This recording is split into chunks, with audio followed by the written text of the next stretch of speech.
Olá pessoal, tudo bem? Você que está me acompanhando aqui por esse canal do YouTube, nosso curso gratuito de Estatuto do Servidor Público de Sinop, tá? Então estou confiante de que você será aprovado nesse concurso e a sua vida e a da sua família vai ficar melhor, tá? Então estou feliz por poder contribuir com isso. Nós vamos aqui trabalhar, então, prosseguir no nosso estatuto, aula 7, com a jornada de trabalho. A regra, deixei aqui nessas cores separadas, lembrando mais uma vez que esse material aqui, ele resumido, ele anotado, também está aí o link para você baixar ali pela aula 2 ou aula 3, tá? É gratuito até o material, então se você quiser, baixe esse material, imprime essa apostila e vai estudando, porque eu tenho certeza que as 4, 5 questões que aparecerem de estatuto, você vai acertar e sair na frente da concorrência. Legal, pessoal? Então a gente vê como regra da nossa jornada de trabalho 40 horas semanais. 40 horas semanais, como os entes estatais, né? No caso o município aqui, funciona só de segunda a sexta, então 8 horas diárias. Legal? Observado o tempo de 15 minutos antes e após para a preparação e término da mesma. Então, você tem ali os 15 minutos de tolerância para chegar adiantado ou atrasado, que o relógio de ponto não computa isso aí. Agora, além disso aqui, veja que essa é a regra, o parágrafo único vai trazer as exceções. Você sabe que no município nós temos ali a prestação de serviços públicos que são de natureza especial, então eles funcionam intermitentemente. Então, por exemplo, o guarda municipal não trabalha só de segunda a sexta, né? Porque ela precisa trabalhar todo dia 24 horas para cuidar dos prédios, a questão do trânsito. Um servidor que trabalha na área da saúde não trabalha só horário de expediente de segunda a sexta, né? A escala deles funciona 7 dias na semana, 24 horas. Então, essas pessoas elas vão trabalhar em escala e independente disso aí, ó, na própria escala que colocaram, definir como é que vai ser é, definido o trabalho dele, ele não pode extrapolar essas 40 horas semanais. Caso extrapole, então, no caso, ele terá direito à hora extra, que a gente vai ver mais para frente como é que funciona. Legal? Olha só, além dessas pessoas que trabalham em horário de expediente e que trabalham em escala de revezamento, nós temos algumas atividades que a própria lei da carreira já determina qual que vai ser a carga de trabalho dele, certo? Então, por exemplo, aqui, ó, um médico ele tem uma carga de trabalho ali em regra como 20 horas ou a depender como 30 horas, né? Então, veja, fisioterapeuta também tem 30 horas e assim por diante. Então, a depender dessa lei que definir a carreira, então o município vai ter que seguir isso aí, tá?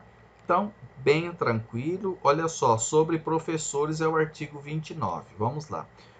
Os cargos de pessoal do magistério em nível de primeiro grau, tanto de professor como especialista, correspondem a uma jornada semanal básica de 20 horas. Já está anotadinho aqui 20 horas que ela vai ser desenvolvida sempre que possível nos turnos da manhã, tarde ou noite, vai depender do regulamento, tá? Então, além disso aqui, a depender dessa carreira também pode ter a questão das horas complementares e tudo mais. Legal, pessoal? Olha só, vamos prosseguir aqui para a seção 6, estágio probatório, que é do artigo 30. Também tem muita incidência em provas de concurso. Então, estágio probatório, artigo 30. vamos lá ver o que ela diz. O servidor provido por nomeação para cargo efetivo, ó, preste atenção que é só o cargo efetivo que vai se submeter ao estágio probatório, né? Por que isso?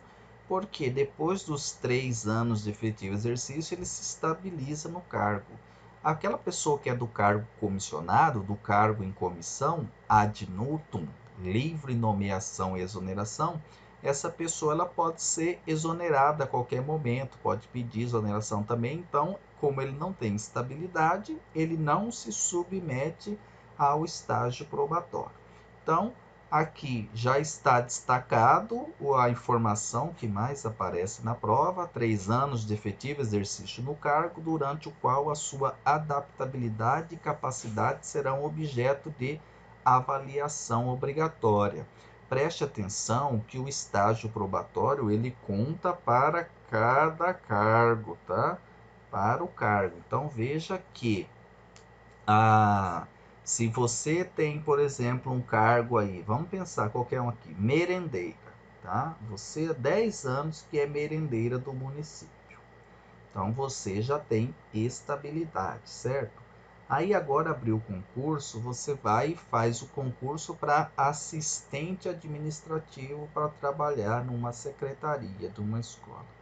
Legal? Então fez esse concurso, foi aprovada, teve a sua nomeação, tomou posse, entrou em exercício, mas a sua adaptabilidade, a sua capacidade ao final do estágio probatório você não teve. A comissão optou por você não estabilizar no cargo, tá? Não adianta a pessoa dizer, olha, mas eu já tenho, aí eu já sou servidor há 10 anos, né? Eu tenho condição de continuar isso aí, porque o estágio probatório ele conta para cada cargo. Então, se você não conseguiu passar no estágio probatório, essa reprovação aí, ela é uma exoneração ex officio, como nós vimos na aula anterior, e então você será reconduzido para o cargo que você já era estável lá no nosso exemplo aqui da merendeira. Vamos aqui prosseguindo. Parágrafo 1º. A avaliação do servidor em estágio probatório constitui-se de um processo contínuo e sistemático. Vamos selecionar aqui, contínuo e sistemático, a ser efetivado pelo chefe imediato, sob a coordenação de uma comissão de avaliação, através de mecanismos específicos. Então, nós temos primeiramente uma avaliação parcial, que é realizada semestralmente, logo 2 vezes por ano você será avaliado sua produtividade, capacidade de iniciativa, responsabilidade, todos os quesitos que a lei, o regulamento trouxer. E aí, no último trimestre, nos 3 últimos meses antes de acabar o seu probatório, imagine que você começou em novembro de 2020. Quando der ali, ó, em agosto de 2023, 3 meses antes de acabar o seu probatório, então vai ter uma avaliação final que junta todas essas semestrais aqui, mais avaliação final, e aí avaliam se você tem condição ou não de se estabilizar. Parágrafo 2º vai dizer como é que é composta essa comissão. Comissão de avaliação composta por, no mínimo, 3 servidores efetivos estáveis e um secretário nomeado por portaria do prefeito. Então, veja, pessoal, as informações importantes eu já esquematizei para vocês aqui. Você só tem que ler, entender, revisar, para que você consiga aí ter uma boa nota nessa área aqui de Estatuto do Servidor. Beleza? Vamos ver o que é que diz o parágrafo 3º. O período de estágio probatório será cumprido obrigatoriamente no efetivo exercício do cargo para o qual o servidor foi nomeado. Claro, né? Se você passou num concurso agora, mesmo você já sendo servidor do município, você tem que fazer o estágio probatório daquele cargo. Lembre-se que eu falei que o estágio probatório ele conta para cada cargo, tá? e ele pode ser designado para exercer cargo em comissão integrante do quadro de servidores, desde que com atribuições correlatas ao seu cargo efetivo.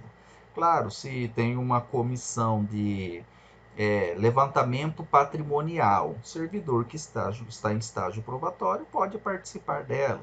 Imagine que o município faça muita obra pública, né? Pública. Então você vai ser ali fiscal de um contrato. Pode também, tudo tranquilo. Parágrafo 4º vai dizer que depois lá de realizar semestralmente as atividades e no último trimestre a avaliação final,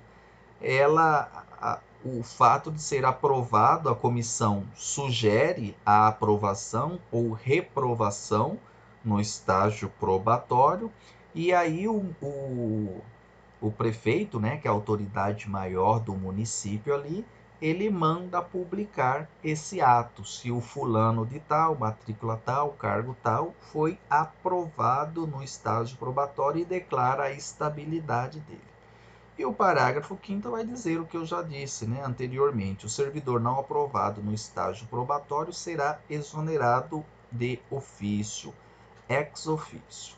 Legal? Sobre a estabilidade. Estabilidade também é só para quem é ocupante de cargo efetivo, certo? Só para quem fez concurso. Quem fez concurso público vai ser chamado de servidor público, vai ter um cargo público, vai se submeter aos 3 anos do estágio probatório e, sendo aprovado no estágio probatório, vai ser considerado estável. Aqui, ó, sublinha estável. Estável no serviço público após a publicação em Diário Oficial, que eu acabei de falar no artigo anterior. Sendo estável, esse servidor público ele só poderá perder o cargo em virtude de, aqui ó, vamos sublinhar também que isso aqui cai em concurso, pessoal. Sentença judicial transitada em julgado. Professor, o que é uma sentença judicial transitada em julgado? É aquela sentença judicial da qual não caiba mais recurso, né? Então imagine que o servidor público praticou um crime de corrupção passiva. Corrupção passiva, recebeu dinheiro de algum particular para não praticar ou praticar em desacordo com a lei alguma coisa que tivesse atribuição com o seu cargo.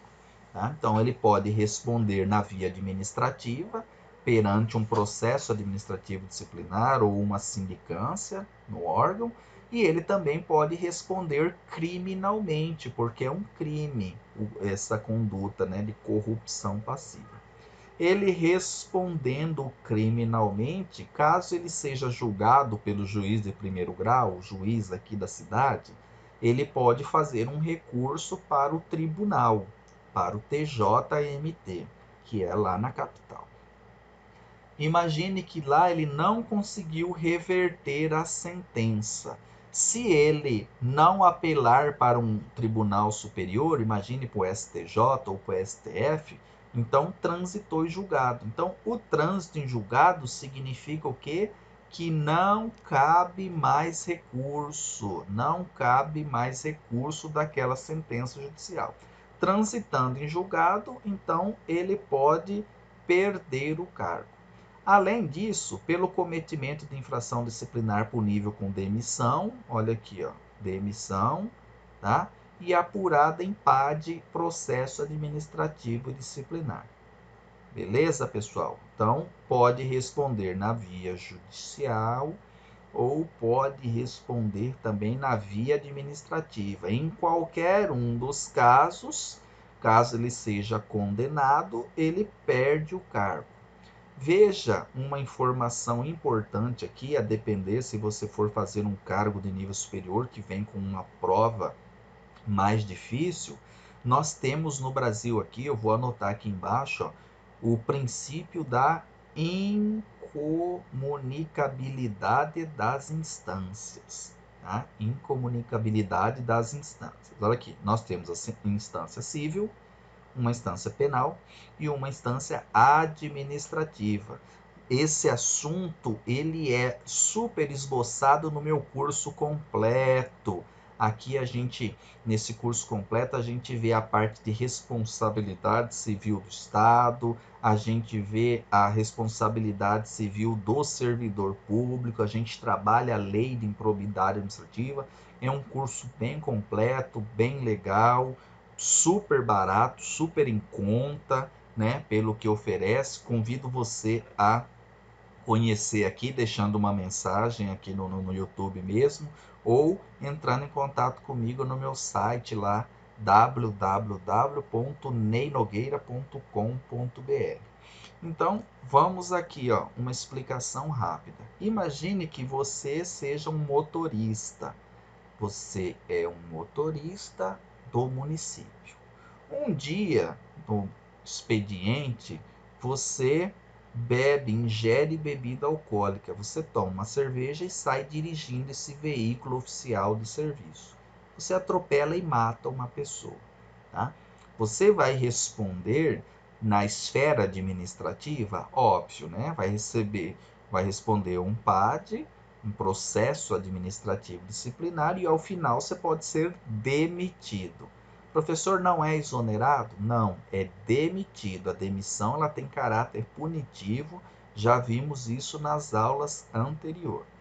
E pode responder na via criminal? Sim, homicídio culposo na direção de veículo automotor. Você vai responder lá pelo Código de Trânsito Brasileiro na Justiça. Caso seja condenado com a perda do cargo, e aqui, ó, trânsito em julgado, você também perde seu cargo. E aqui na via civil, como é que funciona na via civil? Em matéria de a pessoa estando em serviço, veja que os familiares da vítima não vão poder entrar com uma ação judicial contra esse servidor. A lei não permite. Diz que tem que entrar contra o Estado, tá? Entra com uma ação, responsabilidade civil do Estado. O Estado, depois que ele é condenado, aí ele entra com uma ação regressiva contra o servidor. Então, a via civil aqui do servidor, nesse caso, ele será exercida pela via regressiva. Legal, pessoal? Então, vamos prosseguindo com o assunto. Aqui a gente entrou aqui na parte que nós já vimos, né? Já vimos na parte anterior lá de formas de provimento e vacância, que era mais importante a gente já estudar naquela sequência para você afixar melhor. Nós vamos ficando por aqui, para o vídeo não ficar comprido, e amanhã tem mais desse curso gratuito. Beleza? Um abraço e até a próxima.